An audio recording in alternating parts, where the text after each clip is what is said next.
Sino ba yung seta na yan? Papansin talaga sa buhay. Wala nang matinong ginawa yan, pare. Sinasabi ko sa'yo, para siyang yung Teresla na to. O, akala mo makunat ka, boy. Pinagkakalmot ka ni Itachi na nakasusano na kulay pula.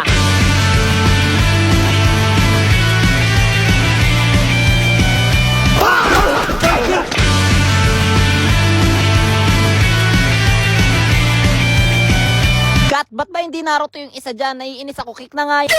O tara dito Sora, sugurin natin sila pare, ubusin natin sila. Tara, tara, sige, palagan mo, nandito ako. O tara na, alis tayo, patay na yung Sora pare. Pwede na tayo magpicture pare, tara, takbo dito, sunod, pare. Patay na yung Sora, pwede na tayo magpicture lahat na naka-Naruto. Bilisan nyo bago pa siya mabuhay.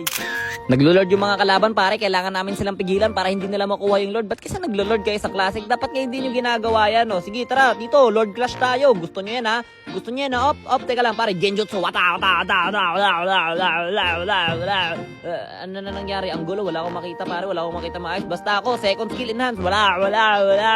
Grabe naman yung Susano ko dito, no? Naghahalimaw, o, isa ka pa. O ito, 1v2, akala nyo lamang na kayo, pero nasa ilalim na kayo ng aking Genjutsu. Wala. O, sige, flicker ka pa. Ay, eto na, ang dalawang magkapatid, nagsama sa bakbakan. Boom! Sugurin mo sila kapatid. Sugod kapatid. Wala na kalaban kapatid. Winner!